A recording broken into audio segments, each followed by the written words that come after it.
Okay, hi everybody. Welcome to the Fireside Chat. Today, up close, we have tech veteran Lei Ming, the Baidu and KuWo music founder, on his next breakthrough. Um, so hopefully this is going to be a very interesting session. Actually, we had a chat before, and we really found it very interesting speaking to Ming Lei already. So Ming, um, maybe you can, for the audience, benefit the audience, can you briefly explain your experience in co-founding and leading Baidu's engineering team and how that inspired and helped you to make the jump to set up KuWo Music in 2005? And maybe for the benefit of the audience as well, can you give a background of the KuWo Music? So I basically attending the founding team of Baidu when I'm in the last year of graduate student education. So I was in the research team of search engine research in China. And it's good time, 2000, basically, to start a company in the internet area. So I spent around 3.5 years in Baidu in the very early stage, nearly from zero to the number one search engine in China. So in this period, I learned, I think, a lot, from engineer to engineer lead to basically manage the whole engineer team. And from prototype to the, final product. So, when we think about that, I'm an entrepreneur in heart. So when I, graduate, some of my friends, my classmates choose to join some big corporation. Some of them choose to go to PhD education. But for me, I have found for startup in the years in Baidu. Basically, I'm not the leading founder, basically. Robin Lee is the leading founder. I'm in the founding team. In the 3.5 years, I think I learned a lot. Not like learn from somebody, but more like learn from the experience. So startup is a different journey. Then the one advice for the audience is, if you really want to start a company, but if it's not a good time, you probably join startup company is a good choice because you can learn a lot. And that's how you decide, I learned a lot. Then second time I started my own company called KuWo. It's much easier for me because I already saw a lot of challenge. It's basically similar. So KuWo basically is online music platform. It's like Spotify. But I probably know China is a big country, and a lot of users, a billion internet user. So we launched the service 2005, and it quickly 3 years after we got around 200 million active users. So it's growing very fast. But the thing is, 5 years ago, I choose to merge KuWo to Google and QQ Music, basically Tencent. Then step by step left the industry and become an investor. Why is that? Because for myself, I'm kind of like engineer in heart. I want to use technology and the product to change the industry and user experiences. But when different industries have different core challenge, when I realize for the online digital music service, it's shifting from the technology to the copyright and BD corporation stuff. It's not what I have fun with. So I left the company and start a new journey, basically. So yeah. So after you left KuWo, how did you embark on your continued angel investment journey, and also understand you're now involved in the AI space? Why AI, and why did you move away from music essentially? Yeah. So basically, I work for KuWo, basically as a founder and the CEO for KuWo, chairman, for around 10 years. And I have a lot of experience and a lot of thoughts. And before I choose the new things, I basically, should think deep and who am I and what's the opportunity and what I like, what I export on, a lot of different stuff. Mm. So why choose AI? Because there's two major things. Firstly, I really like technology. I'm a real techie guy. Even like in recent 5 years, I'm an advisor of some PhD student to, advise them to finish the PhD researches. I'm core techie guy. I like it. The AI is a technology. We all of us know. So secondly, we should think deeply about the trend of the technology and the society.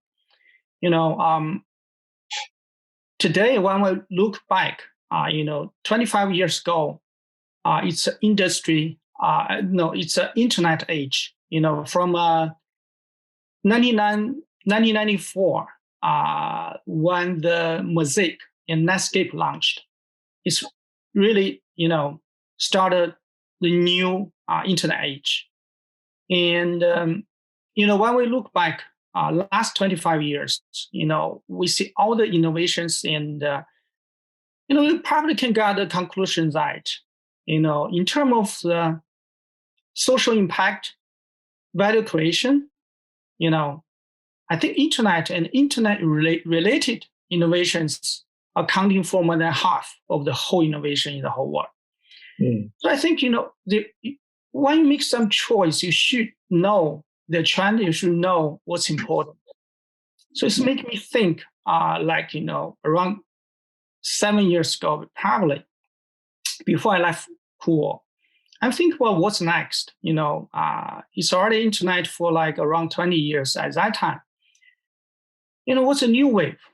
And I saw a lot of, fast developing in the AI area at that time. The Google brand, Baidu brand, a lot of new things happen. I'm a techie guy that I realize AI have real power to change the whole world. So that's why I focus on AI. I kind of like, started AI Innovation Center in Peking University, working with the Peking University. And I basically have incubator to do incubation things, AI related. And I make a lot of AI investment. So I personally believe when we're looking, forward, next 20 years, this will be AI age. 20 years after when we look back, I believe more than 50% of the new innovations related to AI. That's why I make such kind of choice. Yeah. So as director of the AI Innovation Center at Peking University, how are you shaping the future? In what direction are you moving, say, the innovation center towards, and how are you trying to steer China towards in the adoption of AI? Mm-hmm. In the AI Innovation Center, I basically want it to become a different institution in the university. It's not like research oriented, and it's most like we try to understand the industry demand, the social demand, and use AI to solve the real problem. It's not like we do some, purely frontier AI research and go publish some paper. We don't basically, we don't care about paper actually. We care about real demand. That's why, because we are in Beida, Peking University, there's a lot of, advanced technology, best professor, best student. What we need is, bring more industry related, knowledge, informations, innovations, and the methods to this center. Basically, make it kind of like, it's can link or connect these two parts together. It's not like one part, only research.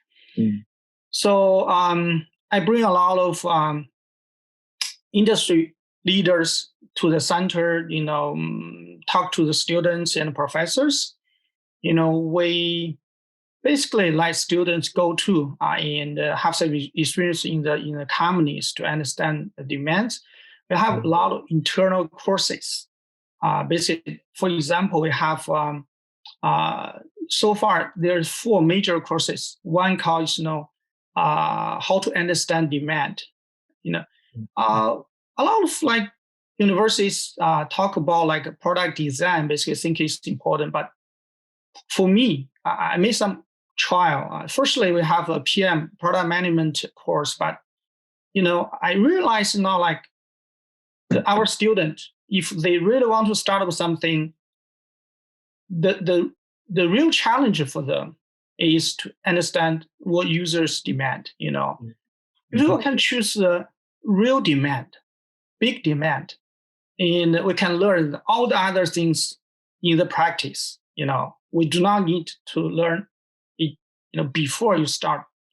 But if you found wrong demand, and all the things you do is nonsense, basically, because there's no people needed. The demand course, and we have a deep thinking course, basically trying to let the student think deep. What's the core reason for some social phenomena. And we have frontier of technology and frontier of innovations. We have 4 courses, basically like student, firstly think deeply, secondly, to understand the frontier of the social innovation, the society innovations in terms of technology, in terms of innovation sector. So we basically do a lot of new things. What we do is we try to educate, firstly, the new kind of students, let them to be ready to start a company in the future. Secondly, we do a lot of what I call demand-oriented research. Basically, some of them, if we can get very good results, we can start a company, basically, or working with entrepreneurs, start a company. That's kind of what I do in the AI Innovation Center at Peking University. Yeah. So in terms of new demand, how do you see things like 5G, IoT, mobile internet plus driving some of the demand, or is there something else which people should be get excited about? Yeah. Interesting is, actually, the basic demand for the human change very slowly. We need to eat, we need to wear clothes, we need to live somewhere, we need transportation. It is basic things. But, the way to solve the demand actually can change, based on the technology innovation, based on the, business innovations. So when I look at the demand, the opportunities actually, I give a lot of talks in courses in a lot of universities. I always talk about is the opportunity actually. You found the opportunity actually from the change. If there's no change, there's no opportunity, because you cannot say, if something already be there for 5 years, you just think you can, working hard, you can basically, make some minor change. This cannot like change your stuff because they have a lot of experiences, and they can do it better. But if something changes, it's totally different. When we look about, Amazon and Alibaba, they're do commerce, right? But the plus, internet or e-commerce is basically internet commerce. Because of technology, how to sell, how to deliver it, it's all can be changed. And so because changing, and the old way to sell the product, actually, even you're working super hard, you still cannot compete with e-commerce because you can save a lot of cost in terms of store, in terms of the product, the chains, a lot of things basically. So use technology to solve the existing demand and make it much better. And it can reshape the whole industry. That's where is the opportunity. So as I said, the internet changed the whole industry because internet basically help you to link the two sides, demand and the provider. So before internet, we can only make the link in the real society.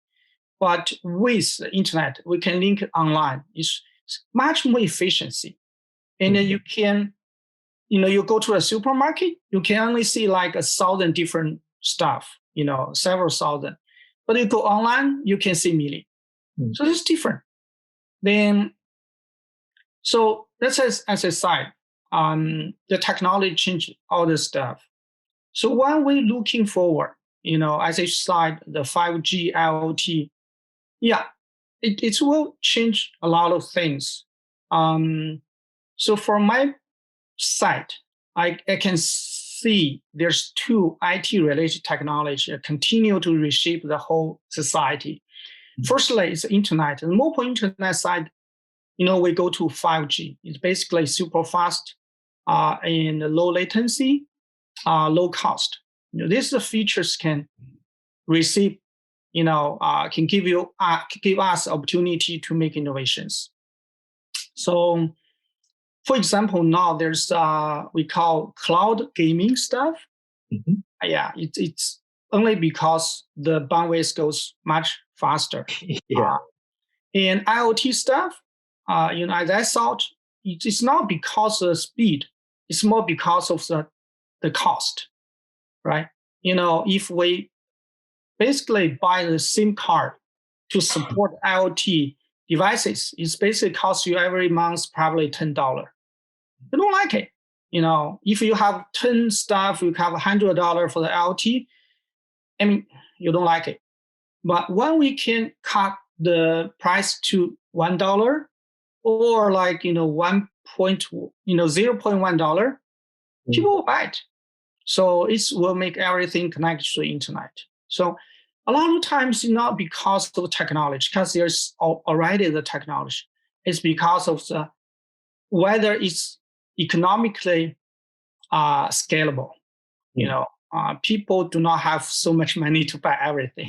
You have to wait. And so that's still because of technology. When technology goes further, and it can cut down the cost basically. And when we reach the tipping point, everything will change. That's okay. And there's definitely a lot of opportunities. Internet side, super fast mobile internet, we call 5G or 6G in the future. The other side, as I said, is AI. Basically, this will change a lot of things. It can help the link more efficient. When we think about TikTok, actually, you do not choose, basically. No, you do not search. You do not find the stuff you like. Basically, they give you. Then you just say, I like it, I don't like it.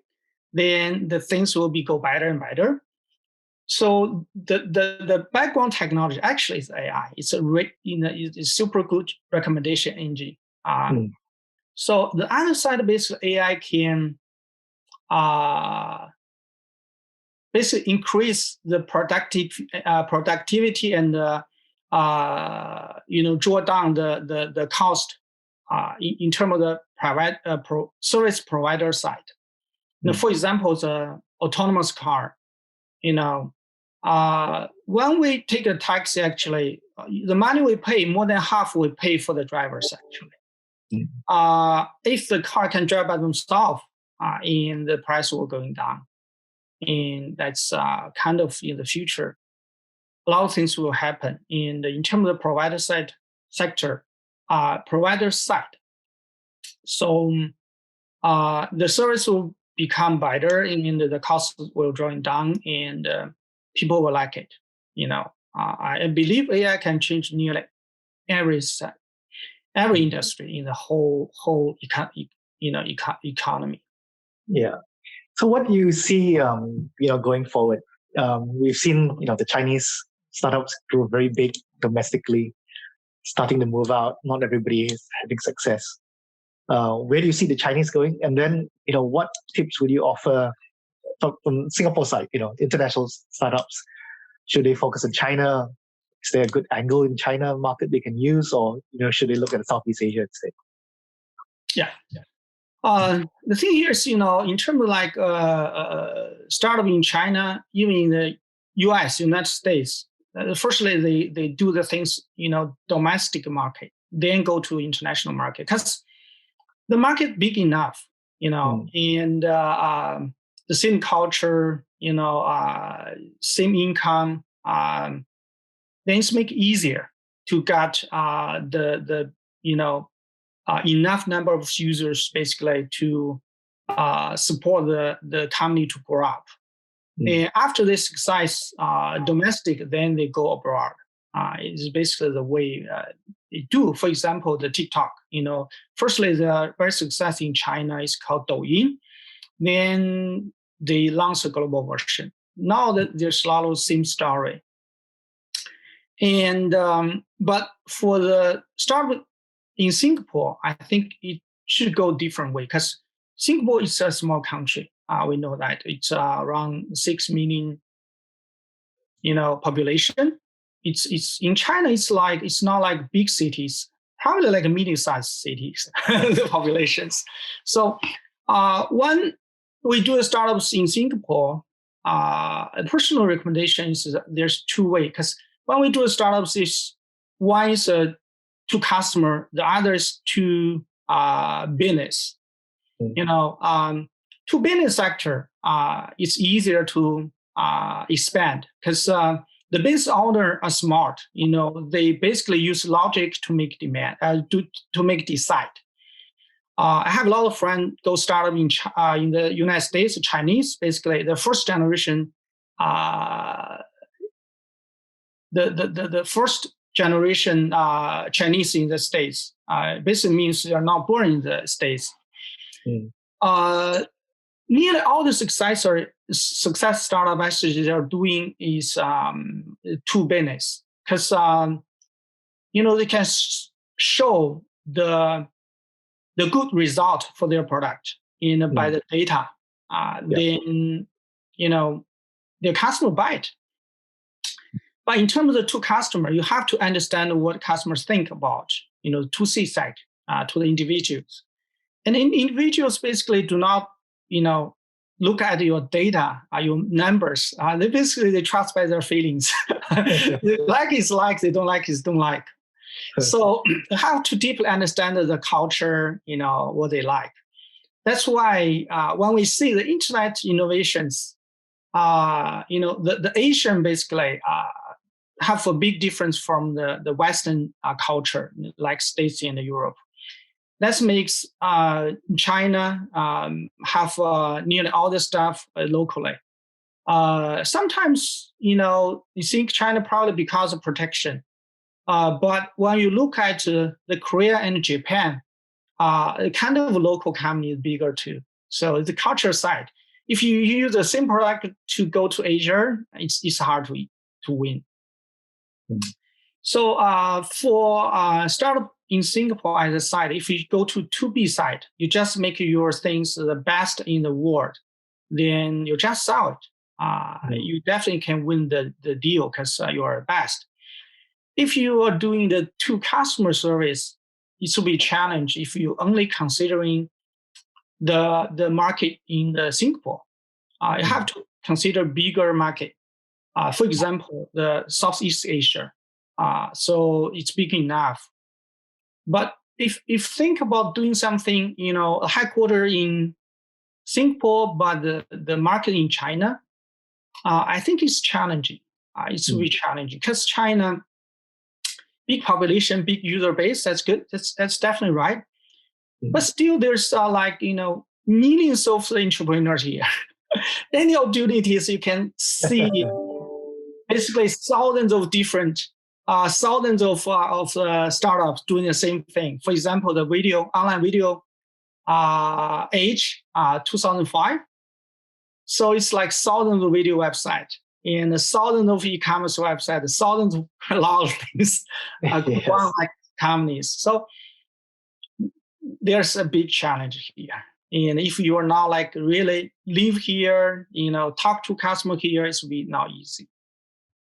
So for me, as I said, if you go to 2C, like the company Shopee, right? Yes. They basically they start in Singapore, but the market basically in the Southeast Asia. It's yeah. So what are you busy with now, and in terms of your own investments? And then finally, what would interest you in? What would you go and invest in? What would you look out in a startup which would attract attention? Yeah, I make a lot of investments, and I basically in China a lot of good friends doing the investment. All the VC, the major partners, my friends. I have a lot of discussion about that. When you make the investment, so the decision basically based on the time of the startup. If you go early stage, for example, angel or seed, even Series A, you're more considering who is the founder and the founding team. Is this people, a good people, and have super strong in some area, and have eager to success. The person is really important, because a lot of times you change your business in the way in the way to go success. So as I said, the Shopee basically at the first actually it's a gaming platform, right? The C. Yeah. So then secondly, we think about the the directions. So as I said, different time, you should do different things. As I said, for example, in 2005, what you should do?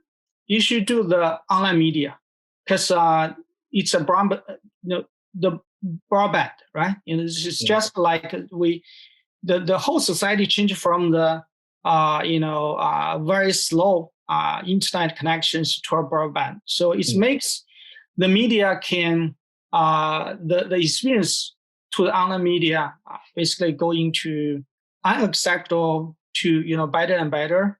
So that's a very good time to do that. So that as I said, we consider firstly who, the secondly what, and it should be in the good time to do the right things. So it's only two things we think. Yeah. But later, if you do the investment in the Series B, C, D, you should more like looking at the company's data, because it's a later stage, and it's already like a big team, like people more than 100 or even like close to several hundred. So yeah, the company is existing company. You can go through the data and solve to see the ability of the founders and the whether it's healthy for the company and what's the future looks like. So you've got one AI medical imaging company which is now in the top 3. Yes, I incubate several companies. They goes pretty well. But you also have strange things like gym coaching and fashion design, which are a bit more early stage. So you seem to have quite an eclectic mix of things. But what's the key thing there? Is it the kind of the use of data? Is it the innovation of the people involved in it? And what are your final thoughts about giving advice to people? Like I said, how they attract you and what's good for them to go into. Yeah, if you want to start a company, the thing here is to find the right things to do, find the right time to do it. That's a key. So if you found right demand at the right time, you can change things, learn things in the process. Good. So that's our time today, exactly 30 minutes. So thank you very much, Mr. Ming. It's been a very interesting chat with you. Hopefully our audience has learned a lot, just as we have. So thank you very much. Thank you very much. Thank you, everyone. Bye. Thank you.